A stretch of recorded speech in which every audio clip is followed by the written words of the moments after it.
Concernant les États-Unis, plusieurs pays européens et l'Union européenne demandent à la RDC un plan opérationnel et un calendrier réaliste pour mettre en œuvre le protocole signé en juillet entre Kinshasa et les Forces démocratiques de libération du Rwanda, FDLR. Le gouvernement de la République démocratique du Congo avait en effet annoncé le lancement prochain du processus de désarmement, de démobilisation et de cantonnement des Forces démocratiques de libération du Rwanda. Mais devant la position de Kigali qui insiste sur la neutralisation des FDLR comme une obligation de la RDC dans le cadre des accords de Washington sans la conditionner aux revendications politiques du mouvement, plusieurs interrogations subsistent. Pour en parler, nous sommes en ligne avec l'analyste politique Joseph Abichunti. Monsieur Abichunti, bienvenue sur Vue d'Afrique. Bonjour. Bonjour, bonjour, bonjour. On a aujourd'hui un protocole accepté par les FDLR, mais pas encore un plan opérationnel validé. Ma question est celle-ci. Est-ce qu'il est normal dans ce genre de cas qu'il y ait encore autant de difficultés pour passer de l'accord au désarmement sur le terrain? Oui, moi, je saluais vraiment l'action des FDR et la décision de présenter leur branche d'olive, dire nous voulons la paix, mais avec des conditions, parce qu'ils ne sont pas réveillés le matin et prendre les armes. Ils sont là pour défendre une cause et défendre un peuple, qui sont les réfugiés. Alors, ils disent, OK, vous pouvez signer des accords, mais pensez aussi à nous, qui sommes un peuple qui est là. Nous ne voulons pas la guerre comme les temps belligérants, les temps terroristes rwandais de Kigali le disent, mais nous voulons la paix. Et la paix ne peut venir que sur la table de négociation et des garanties de paix et de sécurité. C'est pourquoi ils ont proposé à RDC qui est un pays de paix, qui a aussi accepté. Mais le Rwanda, toujours, il pose des questions. Les FDLR demandent des garanties sur le retour des réfugiés et un dialogue politique au Rwanda, alors que Kigali considère que leur neutralisation ne peut être conditionnée à ces revendications. Pensez-vous que Kinshasa peut avancer sur le désarmement sans trancher cette contradiction? Sur ce point, je dirais il y a deux complexes. D'abord, quel pays qui ne veut pas recevoir leur peuple, qui ne dit que tuer-les, parce qu'il faut aussi entendre que neutralisation pour le Rwanda, c'est les tuer. Alors, aucun pays international ne peut jamais accepter qu'on détruise tout un peuple. Et puis, quand on dit de désarmement, on oublie aussi un facteur que les FDR n'existent que dans les zones occupées par Kigali, parce que M23, je vous rappelle que c'est RDF qui est l'armée rwandaise de Kagame.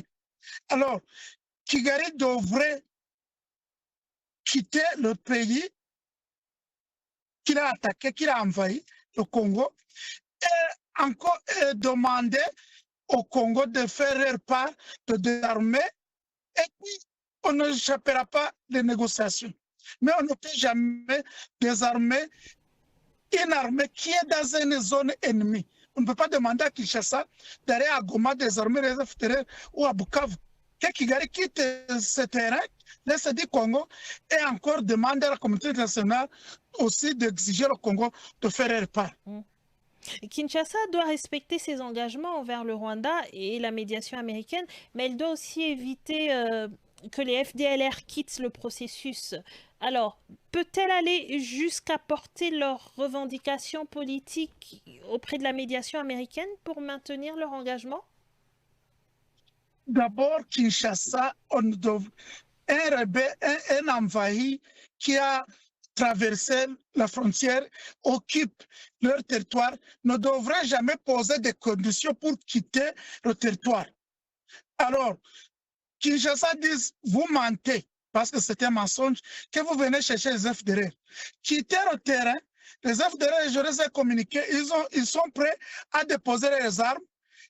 Aussi, de voir la question des réfugiés, parce qu'on ne veut pas quand même éliminer les réfugiés, 200 000, 300 000, d'après les chiffres de HCR, pour seulement satisfaire Kigali qui est avide de sang. Qu'ils quittent le terrain, Kinshasa, alors on demandera à Kinshasa de faire leur part. Et puis Kinshasa réitère que les FDLR, il y a à peu près 18 ans qu'ils n'ont jamais attaqué le Rwanda.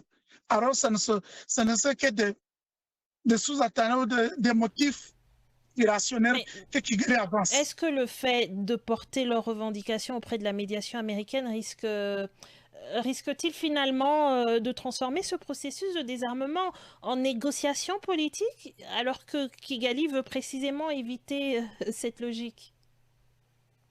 Kigali fait la guerre.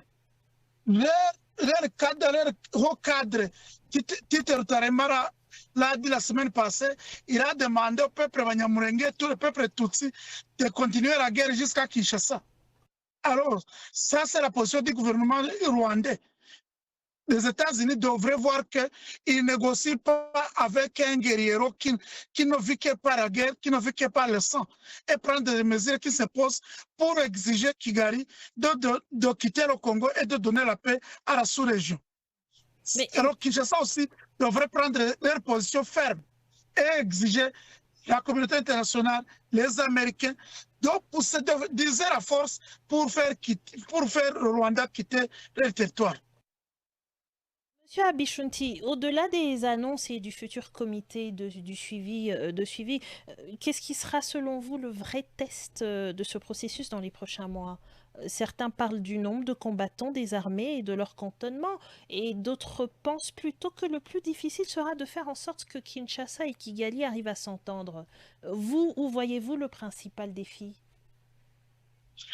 Kinshasa et Kigali ne sont pas des adversaires, ce sont des ennemis. Alors, ennemi qui vient piller et tuer ton peuple. Kigali a tué Kishiché, a tué partout. Il tue partout le nord Kivu, le sud Kivu. Je ne vois pas même quelle justice avant de condamner Kigali qui vient envahir un autre pays étranger, qui le peuple paisible, et puis continue de massacrer même les réfugiés, qui sont les gens qui l'ont fui. Et puis, on parle de négociation.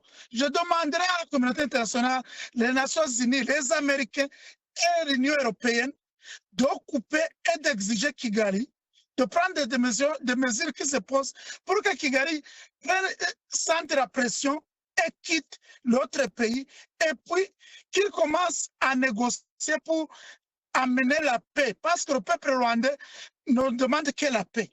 Mais Kigali continue de s'en foutre. Si Tite Rutaremara dit cela, alors que c'était au cadre, c'est pour dire Donald Trump, je m'en fous. Go fuck yourself, comme les Anglais disent. Nous allons continuer la guerre avec vous et sans vous, et on va faire ce qu'on veut. Alors que Kinshasa ne devrait pas croiser les bras et continuer à être massacré. Il devrait agir avec la force et avec l'intervention de la communauté internationale. Merci beaucoup pour cette analyse et pour vos réponses à nos questions sur Vue d'Afrique. Joseph Abichunti, vous êtes analyste politique. Merci encore, monsieur Abichunti. Au revoir.